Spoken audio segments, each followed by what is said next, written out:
बोलिए सियापति रामचंद्र भगवान की जय। जय सिया राम। मेरा नाम है सुनील तिवारी और आप देख रहे हैं शिव मानस गंगा झांसी। शिव मानस गंगा चैनल बनाने के पीछे हमारा उद्देश्य ये है कि श्री रामचरितमानस जो तुलसीदास जी ने इसके रचयिता है, उन्होंने लिखी है, उसके लिखने के पीछे के कारण कि क्या कारण थे, और श्री रामचरितमानस को अभी तक लोगों ने कथा के रूप में ही प्रचलन करते हुए ज़्यादा सुना है और देखा है। उसका टीवी सीरियल्स भी बनाए गए और भी रामायणों को ले लेके सीरियल्स बनाए गए और वो काफ़ी चले और लोग कथा के रूप में ही देखते हैं।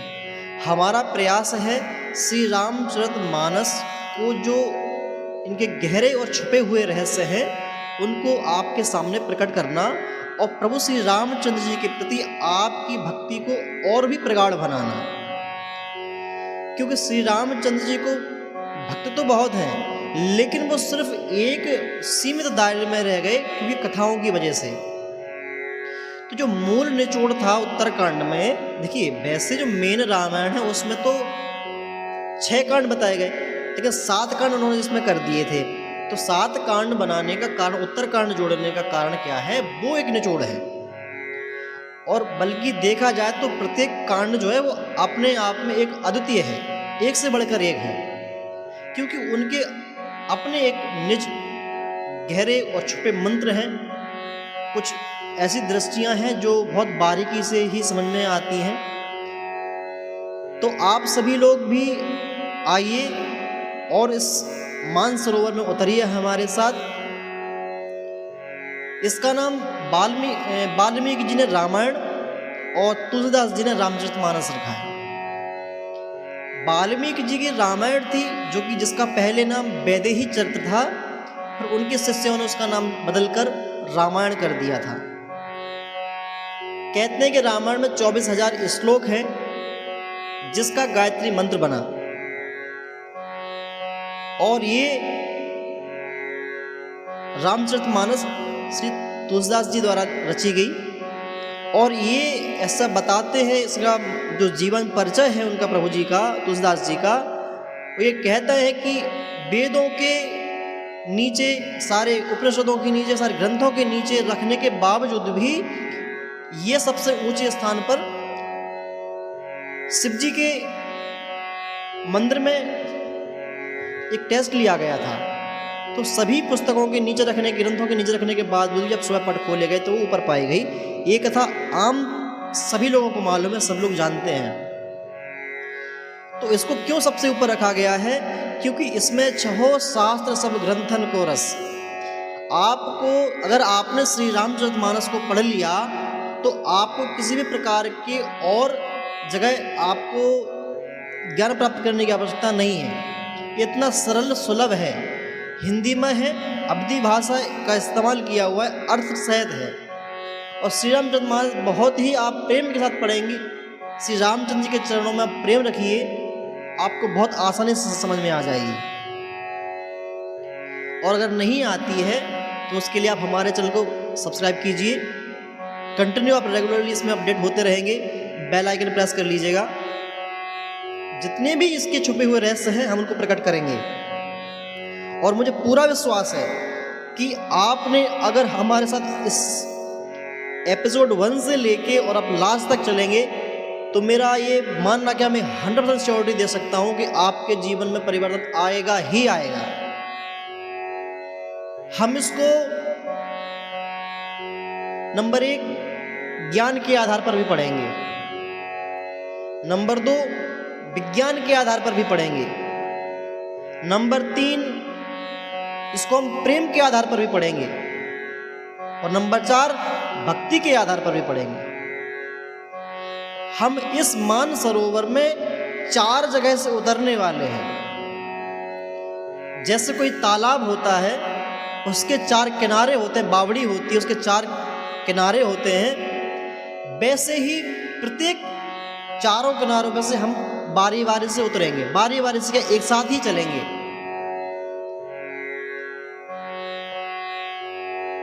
रामचरितमानस लिखने के पीछे कारण भी यही है, जो हमारे 4 आश्रम हैं उनको जीत जाना।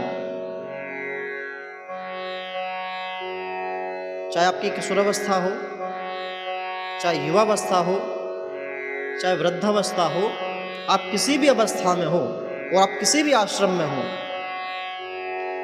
उन सभी को पार करना ही मनुष्य का लक्ष्य होता है। इस शरीर को देह मिलने का पीछे भी कारण यही है कि आपका आत्मा के रूप में जन्म हुआ है और इस आत्मा को अपने परमात्मा से जोड़ देना। तो आइए हम सभी मिलकर श्री रामचरितमानस के अंदर प्रवेश करते हैं और आज हम कुछ छोटे छोटे टॉपिक पर बात करेंगे। कुछ चीज़ों के बारे में आज हम आपको बता देंगे, पर आपको विस्तार से कथा भाग नंबर 2 से प्रारंभ होगी।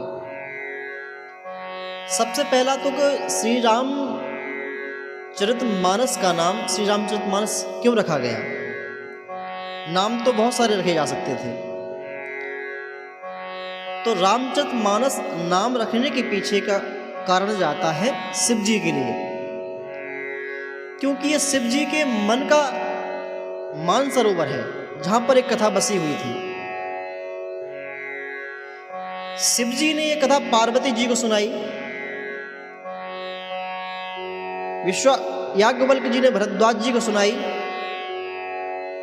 काकभूषण जी ने गरुड़ जी को सुनाई, और हम आपको सुना रहे हैं और आप हमें सुन रहे हैं। ये कथा नित्य प्रतिदिन आप जब पढ़ें आपको हमेशा नई लगेगी।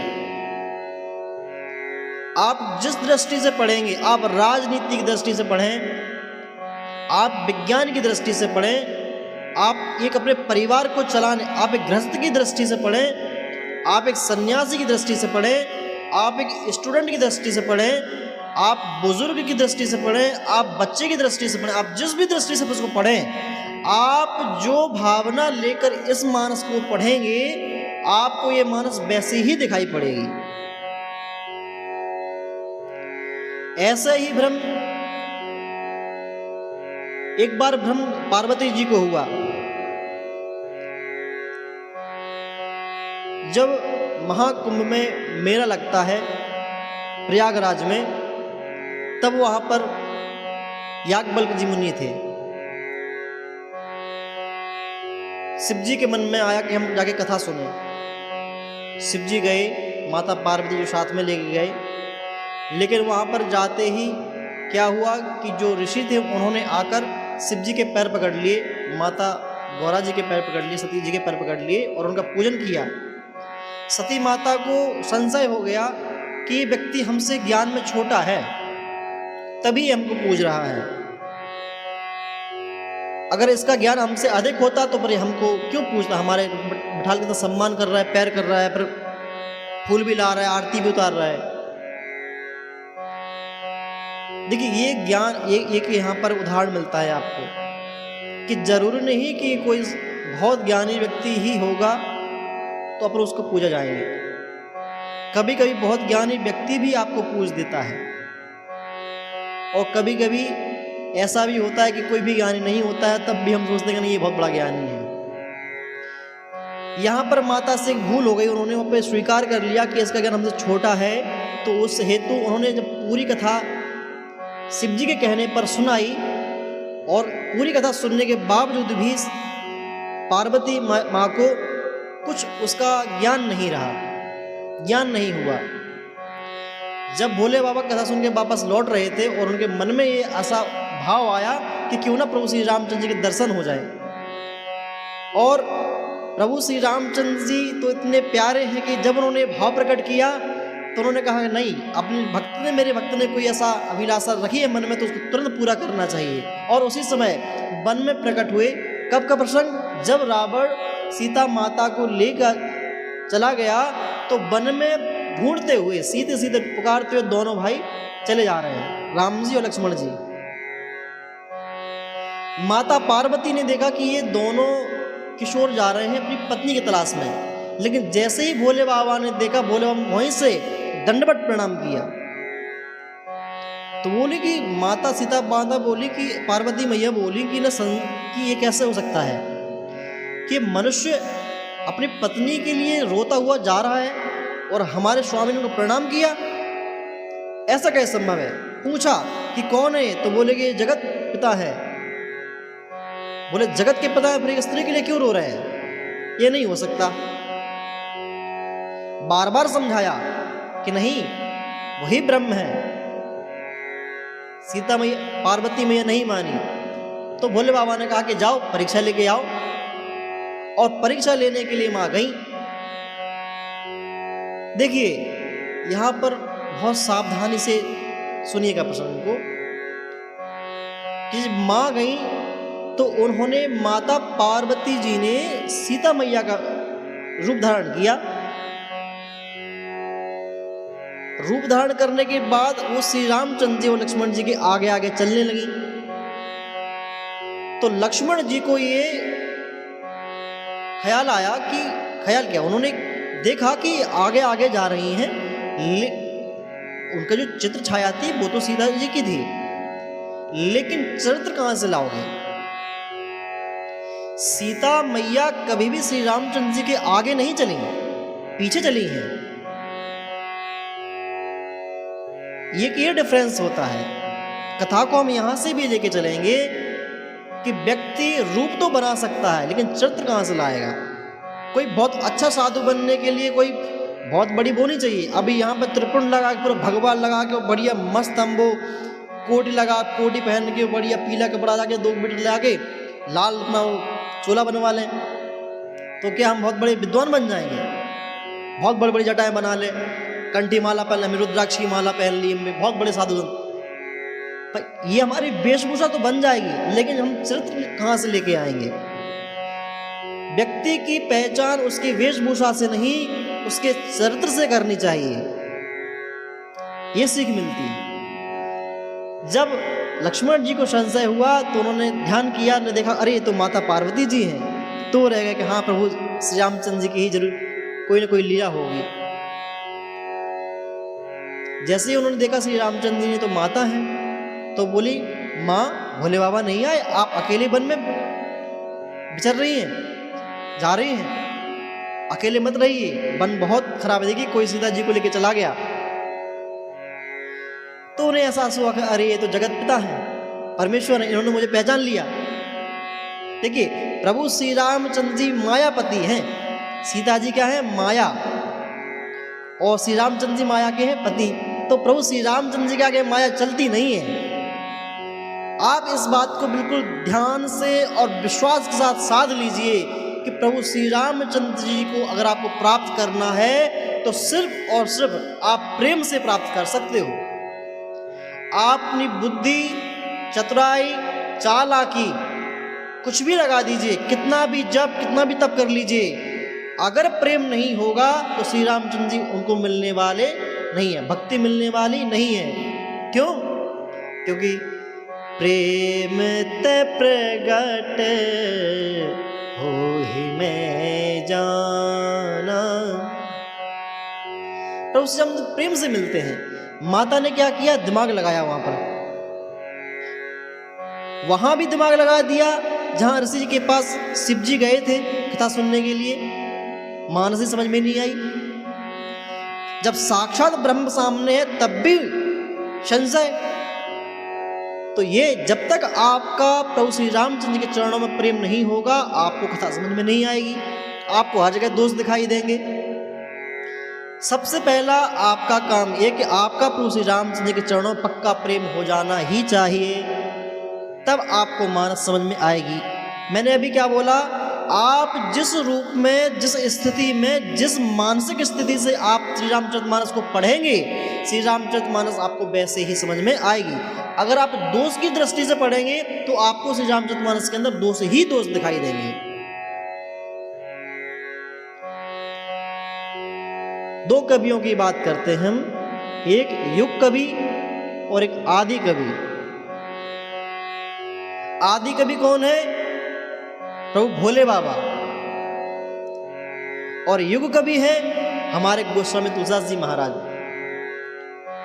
तो आइए हम सभी मिलकर इस श्री रामचरितमानस रूपी मानसरोवर में उतरते हैं और अनंत गहराइयों को छूते हुए जितना मुझसे हो सकेगा आप लोगों के सामने श्री रामचरितमानस को प्रस्तुत करूंगा और आशा करता हूं कि आप सभी लोगों को पसंद आएगी। आप अपने जितने सारे श्री रामचंद्र से प्रेम करने वाले रिश्तेदार हों, दोस्त हों, जो कोई भी हो, सभी लोगों को शेयर कर दीजिए वीडियो, क्योंकि ऐसा वीडियो आपको ना तो आज तक आपने कभी देखे होंगे और ना ही कभी आप किसी और के पास देखेंगे। हम 5 दोहे प्रतिदिन लेके आएंगे अर्थ सहित। लगभग हमारा ये 2 साल का लक्ष्य है। एक श्री रामचरितमानस लगभग 2 साल में पूरी होगी,